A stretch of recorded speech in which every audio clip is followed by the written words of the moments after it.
It's just like one of those stories that's kind of so sweet and such a nice, heartwarming story that it almost feels too good to be true, but it is based on an overall true story and a number of individual true stories.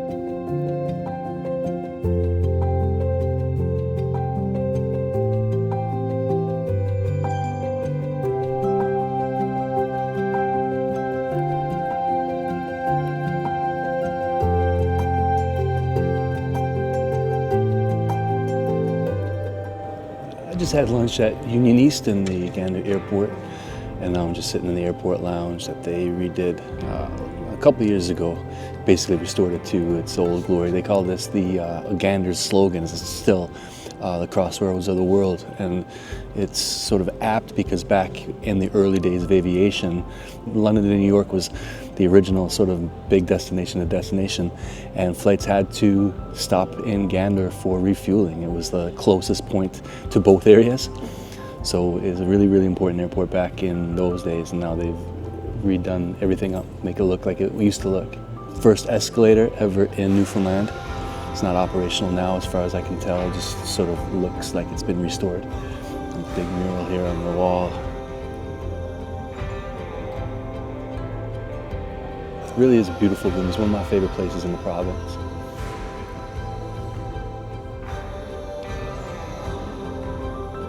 Union East in the Gander airport. It's pretty cool. They got a really nice menu. I ordered a salad and a veggie soup just to sort of counteract all the fish and chips I've been eating over the last 48 hours or so.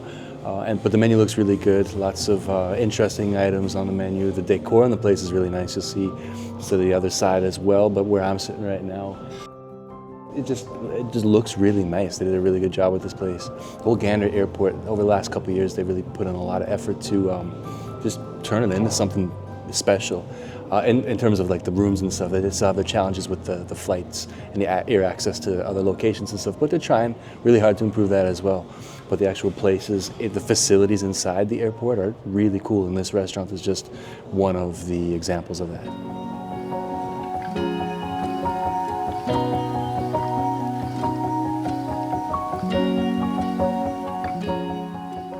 A lot of people already know the Come From Away story, whether you know the musical or whether you just know the story, because it was really big news in 9/11 when all the planes came to Gander and stayed. So if you grew up in Newfoundland, just bear with me here for a minute. I know a lot of you who are watching this video are Newfoundlanders, but there's a lot of people that watch these videos that aren't Newfoundlanders, and they may not know anything more about the Come From Away story than they do about who Brad Gujou is, for example. So to keep it kind of short and concise, 9/11, there were thousands of planes in the sky, and they all were instructed to land at their nearest airport immediately, as soon as possible. And there was almost 40 planes, I think 35 or 40 planes were instructed to land in Gander.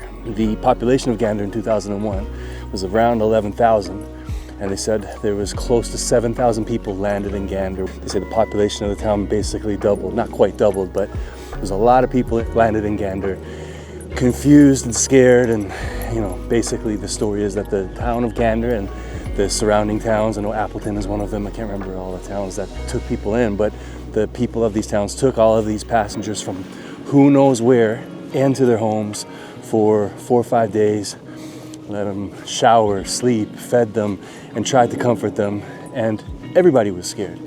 Come From Away is a musical. It was written by a couple of Canadians from Ontario. It's a really, really nice story. The play was a big success, and it ran in Broadway for a number of years, and now it's playing in special sort of showings all around the world. And it's just like one of those stories that's kind of so sweet and such a nice, heartwarming story that it almost feels too good to be true, but it is based on an overall true story and a number of individual true stories, or at least based on true stories. There's definitely some liberties taken with character development and things, but the characters are based on real life people. I'm obviously just giving you like a little snapshot of what it's all about. If you don't know what it is all about, if you're not familiar with it, I definitely encourage you to look into the story of Come From Away, the musical, because it really is a heartwarming tale, right? People that weren't necessarily aware of the story, learned about it from the musical on Broadway, which was a big success for a number of years, and now it's playing all over the world, and a really heartwarming story. It's also really important to be aware of the Silent Witness Memorial, though, not because I'm trying to manipulate your emotions or anything, but just so that you're aware of it.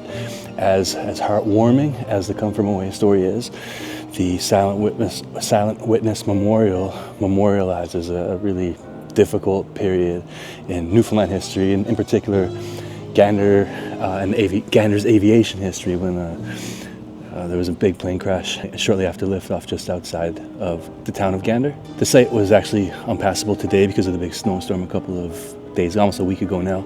But I've been there before, and I actually have a video where I talk about what the Silent Witness Memorial memorializes.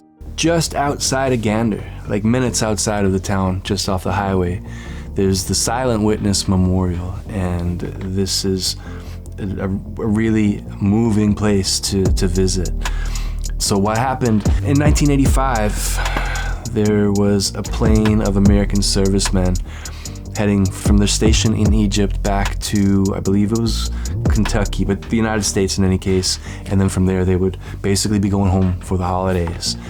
And they stopped in Gander for refueling, and when they took off again, within minutes of takeoff, the plane came down. There were 256 people on that plane, and they all lost their lives heading home for the holidays.